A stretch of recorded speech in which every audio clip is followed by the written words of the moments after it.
You wake up burning with fever. Your body aches. Your head is pounding. There's no pharmacy, no doctor, no pill. There isn't even a word for the germ that's making you sick. So what do? For most of human history, this was one of the most dangerous moments a person could face. And the answer your ancestors found is stranger than you'd think, part real medicine, part total misunderstanding. And one ingredient so powerful, we still can't live without it today. Let's start by killing a lazy assumption. You probably imagine ancient people were helpless, that they just prayed, suffered, and died. But that's wrong. We have hard evidence that they knew how to use medicine from the natural world, and they knew it astonishingly early. Consider the Neanderthals.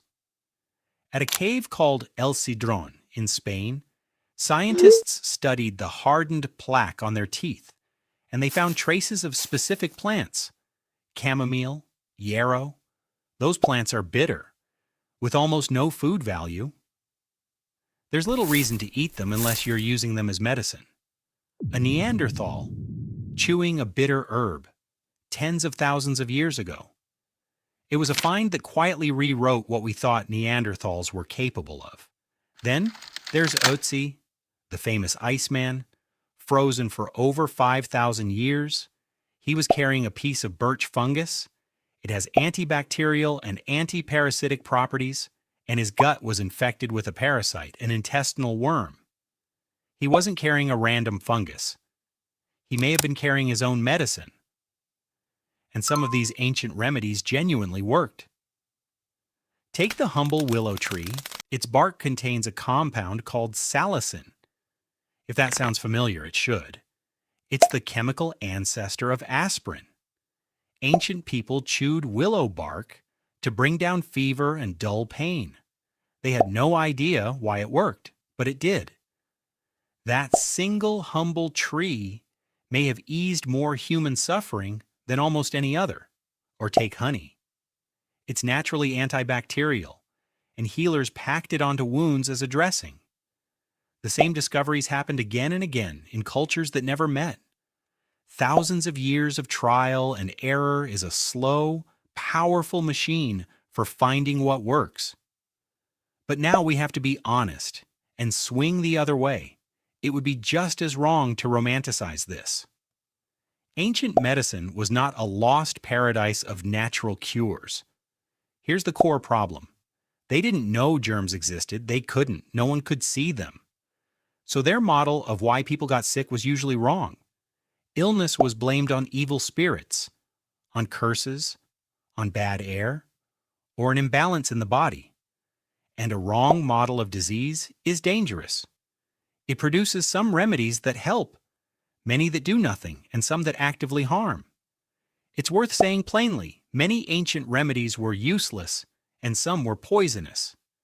This is a story about history, not a guide to treating yourself. And to see how far a wrong idea could go, look at the skull. If you believed a sickness was a spirit trapped inside someone's head, what would you do? You might try to let it out. Across the ancient world, healers drilled holes into living skulls. It's called trepanation, one of the oldest surgeries we know of. Now brace yourself for the strangest part. Many of these skulls show the bone growing back. The edges are healed and smooth, which means the patient survived, sometimes for years. It's staggering it worked at all. But it was still a terrifying gamble, born from a misunderstanding. So what about the pure ritual? The chanting, the charms, the healer's spells? It's tempting to dismiss all of it as superstition. But that would be a mistake too, because belief is not nothing. We now know the placebo effect is real and measurable. A treatment you trust can genuinely reduce pain and anxiety. The healer gave the sick person something priceless: hope, a sense of control, a ritual to hold on to in a terrifying moment. And the ceremony gathered the whole group's attention around the person who was suffering. It said out loud, "You are not alone." And that points to the single most powerful medicine your ancestors had. It wasn't in any bowl or any bark or any spell. Think about what a sick body actually needs. When you're truly ill, you can't hunt. You can't gather. You may not even be able to fetch your own water. In a hard world, that should be a death sentence. So the thing that most often decided whether you lived was brutally simple. Was there someone to look after you? Someone to bring you food and water, to keep you warm, to protect you while you were helpless? And this isn't a sentimental guess. It's written in ancient bones. Archaeologists keep finding skeletons of people who lived for years with severe conditions. A shattered leg that healed. A body that had lost the use of an arm. Someone who had lost all their teeth and yet lived on. A person like that could not have survived alone. Which means, quite simply, that someone cared for them. These bones are, in a way, the oldest hard evidence of human kindness we have. Fed them, sheltered them, chose to carry them. There is a famous Neanderthal known as Shanidar 1. He lived with serious injuries and disabilities for a long time. He could not have done that without others helping him for years.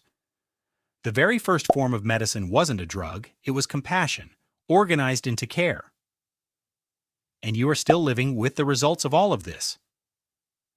An astonishing number of modern drugs began as ancient plant remedies. Aspirin still traces back to that willow bark. Morphine comes from the opium poppy. A powerful anti-malaria drug came from a herb used in ancient Chinese medicine. A discovery that won a Nobel Prize. Its discoverer found it by searching through hundreds of old recipes. Your medicine cabinet is full of ancient knowledge purified. And there's a deeper echo, too. Think about the last time you were really sick. Yes, you wanted medicine, but you also wanted someone to sit with you, to check on you, to bring you soup. That longing isn't weakness, it's ancient. So go back to that fever in a world with no doctors. Your ancestors were not helpless. They had plants, filtered by thousands of years of trial and error. They had stories and rituals to steady their fear. And they had each other. They got some things stunningly right, and many things wrong. But they understood the one thing that has never changed. Before humans invented medicine, they invented the thing that makes medicine matter: caring for each other. A drug can only save a body that someone has kept alive long enough to heal. It's the oldest prescription there is, and it's still the most important one.